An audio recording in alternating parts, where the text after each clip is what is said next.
The sun shines over Lhasa.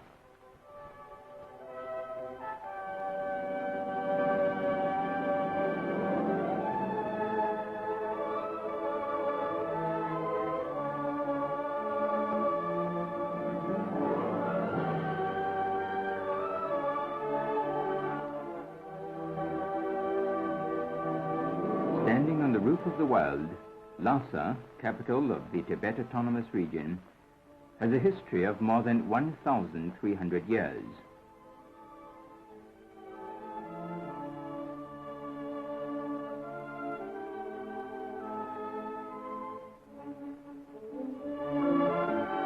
The Potala Palace is one of the most ancient architectural masterpieces in Tibet.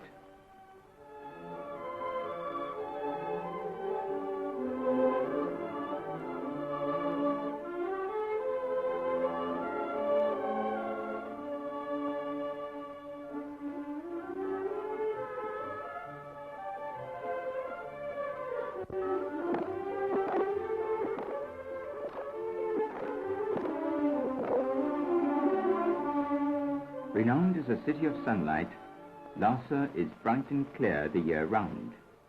But darkness ruled under centuries of feudal serfdom. It is only today, in the great socialist era, that Lhasa truly enjoys the bright sunshine and the beauties of spring.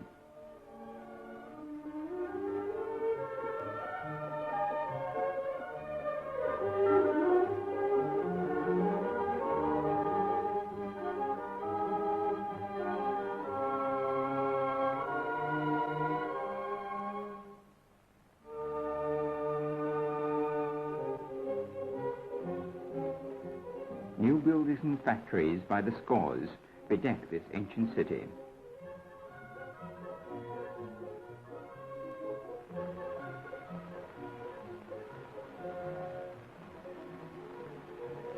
There was no modern industry whatever in Lhasa before liberation. Today the city has nearly 30 modern factories, is emerging apace.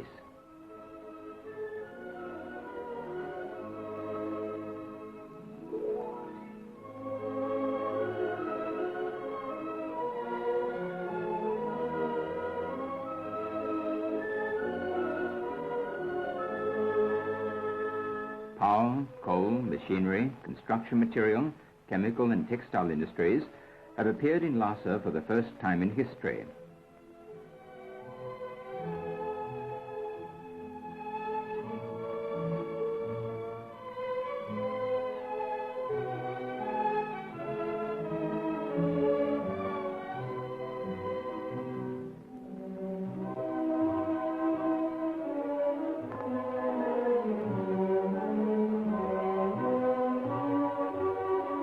Emancipated carpet weavers working on carpets with elegant designs.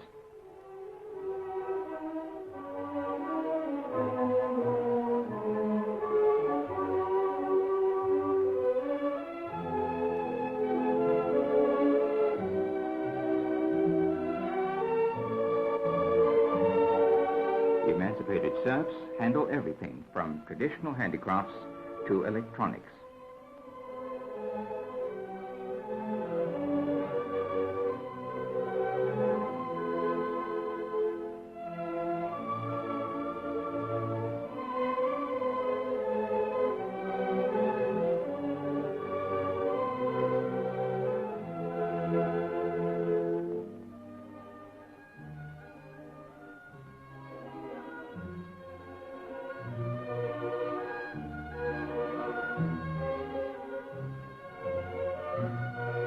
These products are all manufactured by Lhasa workers. Old Lhasa had to depend on supplies from outside, even for such simple things as a nail or a box of matches.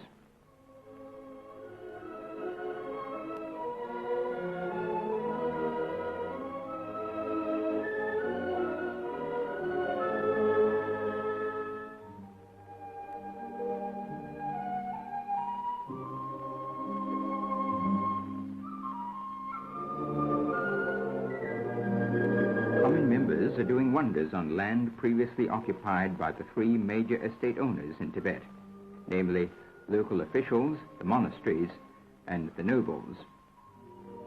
The outskirts of Lhasa is 3,800 to 4,100 meters above sea level, but here winter wheat gives high yield over wide areas. In 1974, Lhasa, as well as the entire Tibet Autonomous Region, achieved self-sufficiency in grain.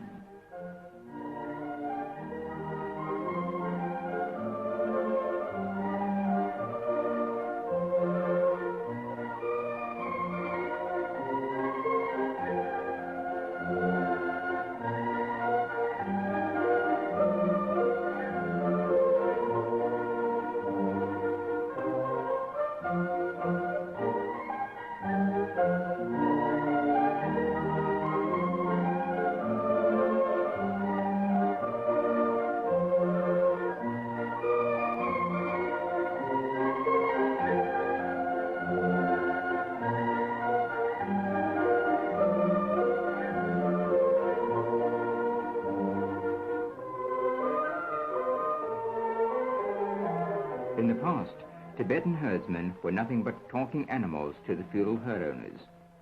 Today, their joyful songs resound in the vast pasture lands of the people's communes.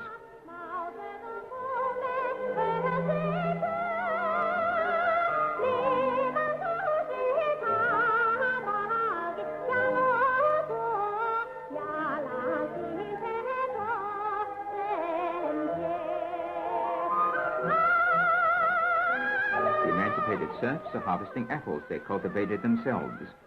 The fruit was considered a rare delicacy in Tibet before liberation.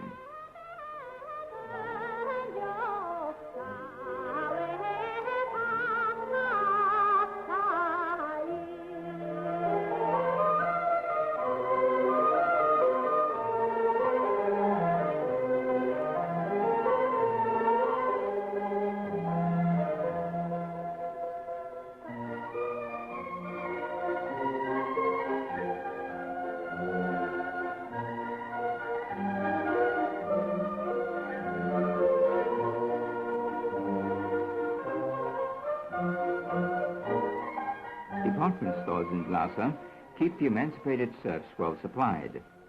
In 1974, the volume of sales per day of daily necessities increased by 74% as compared with 1965.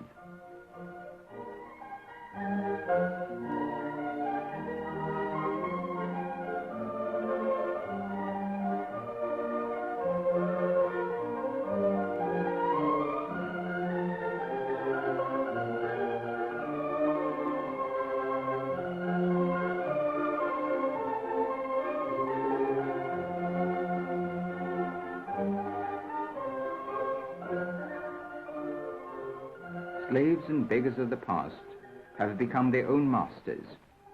Life is affluent, but memory of the bitter past is something they will never forget.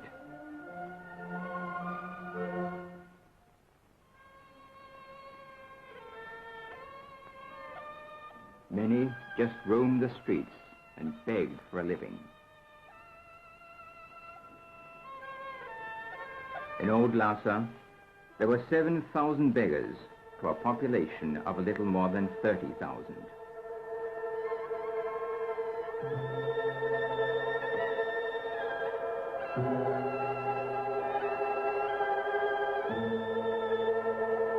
Many lived in tattered tents.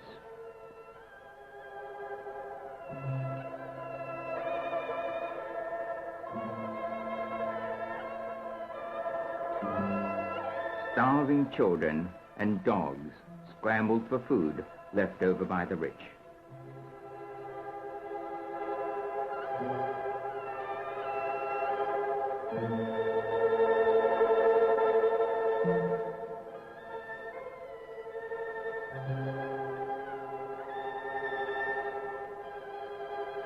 They crushed bones for the marrow, while their own marrow had been sucked dry by the insatiable big estate owners.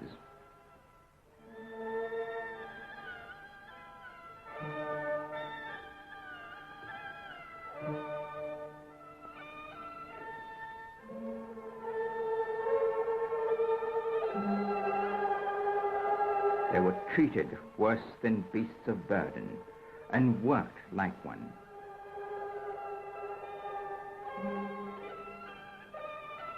the load they were forced to carry at the behest of big reactionary estate owners with Dale as their chief, weighed upon them like a mountain.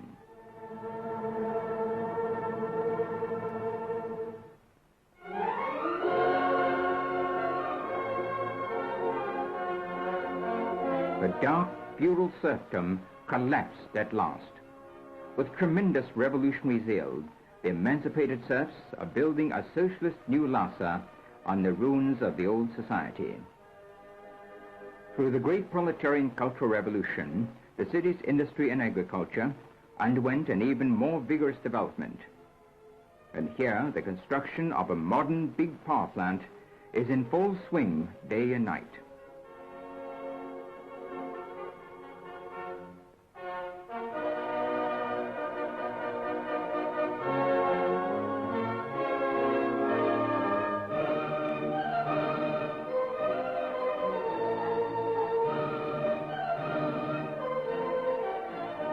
Construction is underway everywhere, and everywhere one senses the vigorous enthusiasm.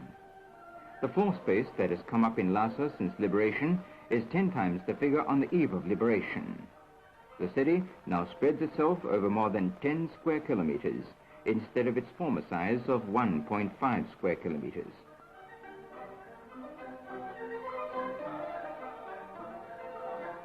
Another new asphalt road is being paved. There was not an inch of asphalt road in Lhasa before. Now there are 9 good asphalt avenues.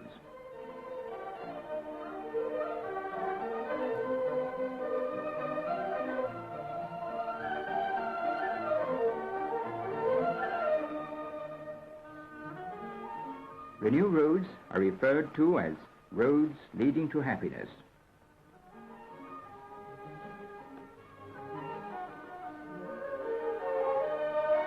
The Narchin hydropower station, built after liberation, is called the Palace of Light.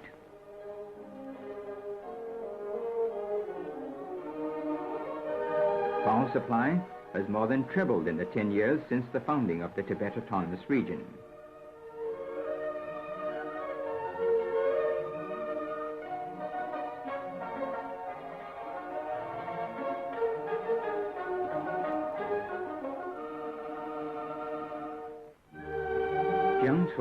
Secretary of the Narchin Hydropower Station Party Committee and member of the Tibet Autonomous Regional Party Committee, had grazed cattle for a feudal herd owner as a boy and suffered miserably in the past. He has now assumed a responsible and leading position.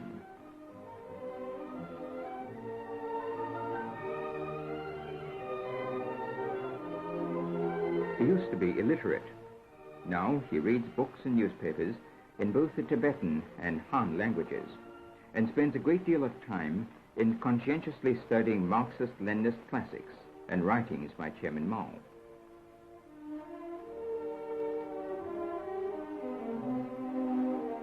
Jiang To's fellow workers praise him as a good cadre who is one with the masses and who never separates himself from productive labor.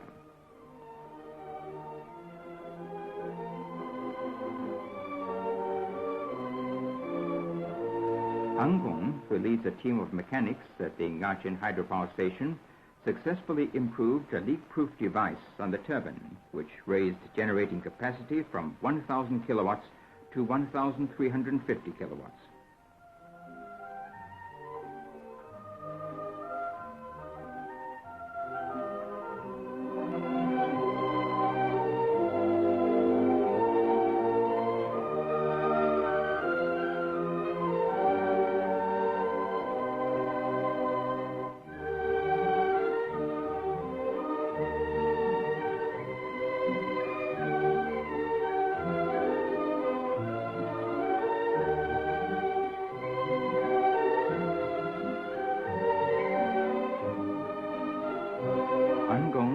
Goes to the Lhasa July 21st Workers' College.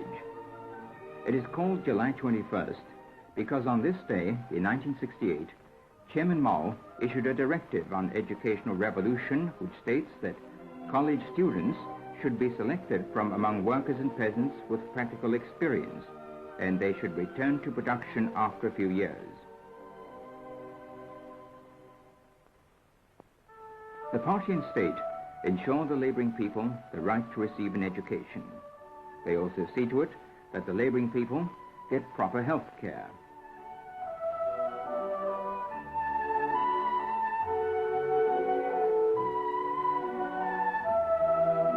The Lhasa Municipal People's Hospital is one of the city's 4 modern hospitals. The days when health and medical care was inaccessible to the serfs are gone forever.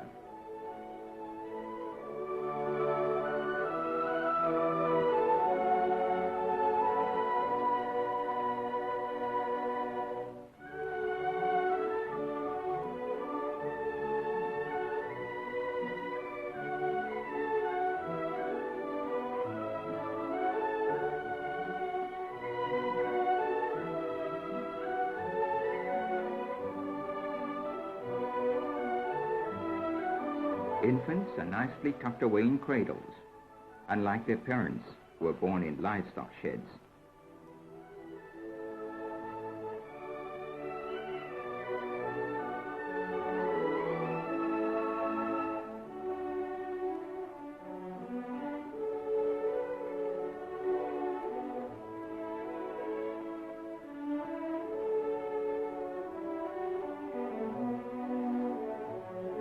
Dr. Wang Li-zhu, a surgeon of the Han nationality, treats her patients with meticulous care.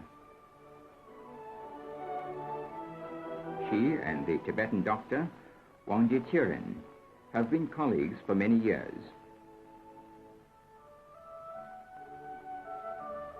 Dr. Wang Li-zhu comes from Jiangxi province. After she graduated from a medical college in 1955, she came to Tibet on her own initiative and has been here for 20 years. For her affectionate kinship with the Tibetan people, she is acclaimed as a good doctor sent by Chairman Mao.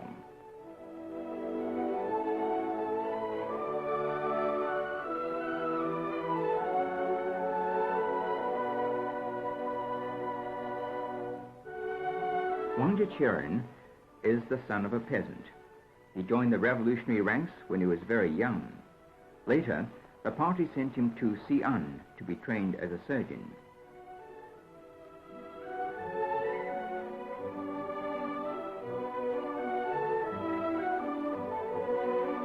The 2 surgeons consulting each other for the next operation.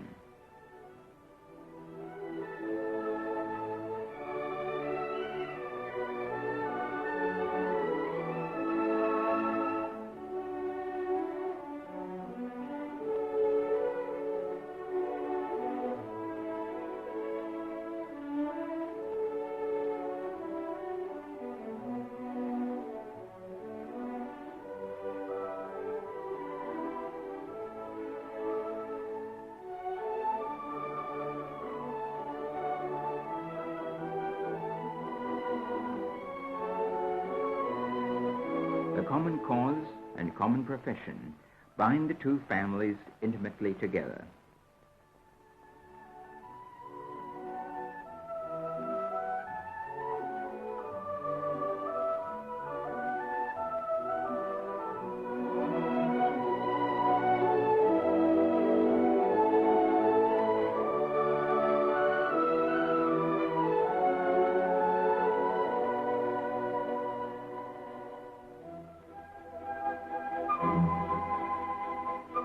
The new and old generations experience completely different childhoods. These youngsters of New Lhasa will never scramble for dinner leftovers with dogs.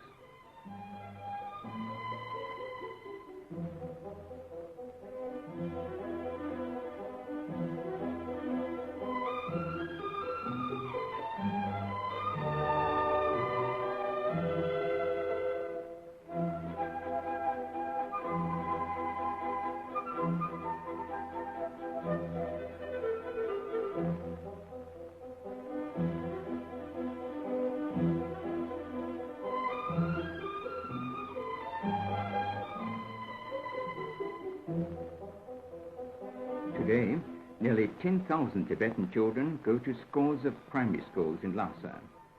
This is in sharp contrast to the old days, when Lhasa only had 2 primary schools enrolling less than 300 pupils, and they were the sons and daughters of the nobility.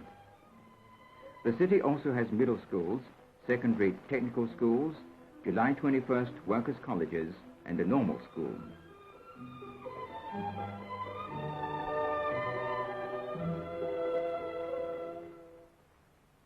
Youngsters who have no idea of the dark old society are listening to the experience of Gala, an emancipated serf, and her bitter accusation. She says, "I was a slave before liberation. My husband, Tanzan Wangju, was a tailor serving an estate owner who gave him 2 ounces of coarse bread a day. We had to beg to stay alive. One day, the estate owner came to get my husband to work. I was about to have a baby, so I asked him to excuse my husband. But no sooner had I finished than the estate owner called in some bullies. They stripped off my clothes, bound me to a pillar, and let loose a pack of dogs to bite me. The dogs tore my abdomen and wounded the child inside. The child has grown up, but there is still a scar on his head."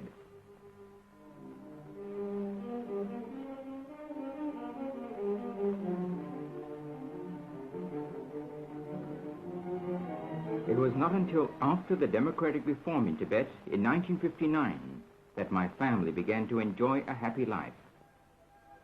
There are 12 in our family. 9 have jobs. 2 of the children go to school, and a little grandson. I am the grandmother. We have plenty to eat and wear, and we have money to deposit in the bank every month. All these we owe to the Communist Party and Chairman Mao.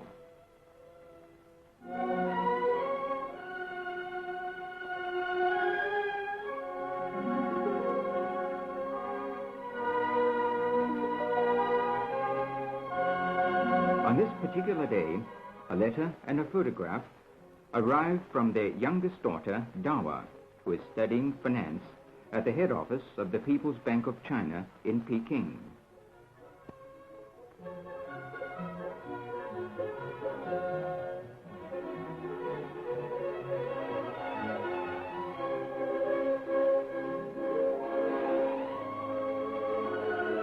Their eldest son, Lhasa Shirao, is a cadre in the People's Liberation Army.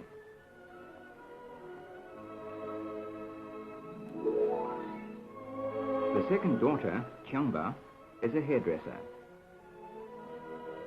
The 4th son, Yundan, and his wife are both workers. The 5th son, Chungda, studies at the Lhasa Middle School.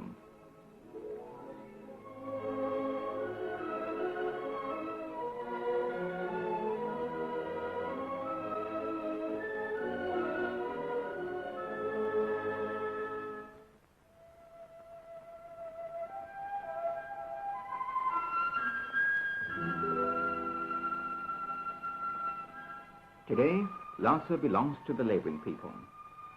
Novo Linka, private residence of the rebel chief Dalai, and formerly out of bounds to the laboring people, has been turned into a people's park.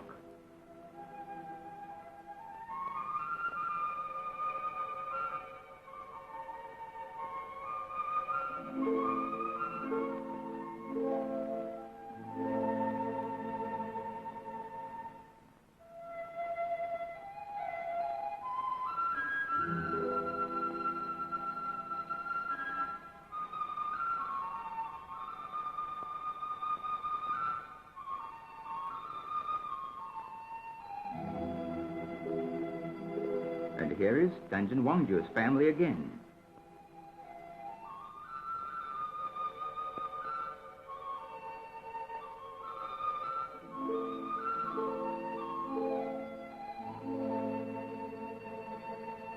The father and son drink to the new life.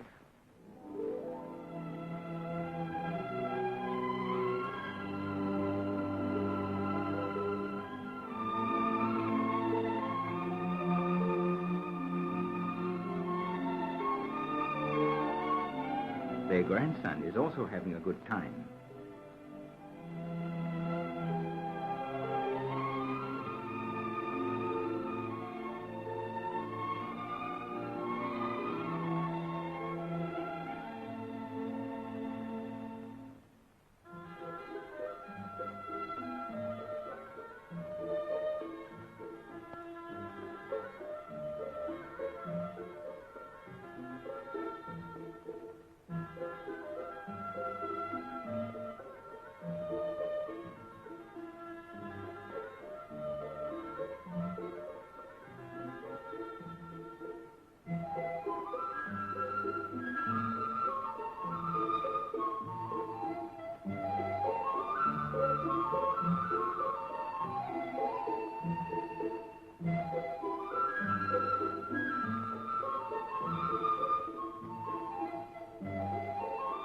Only those who have been through darkness can appreciate the warmth of light. Only those who have been oppressed know the bliss of emancipation. The children may sing and dance as much as they like. The evil-fueled serfdom is gone. The misery of the past is gone.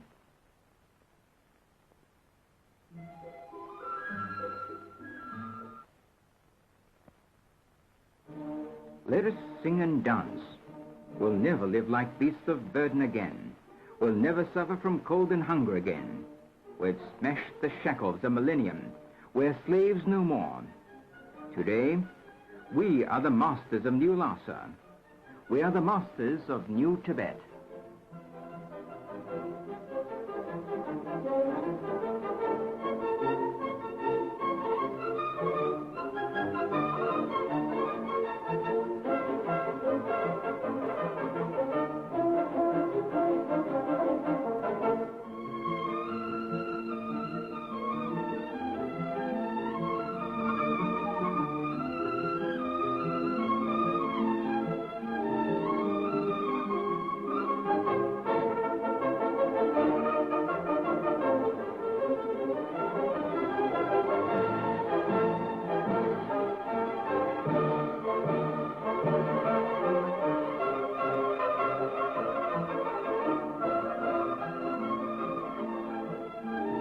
Sing and dance to your heart's content.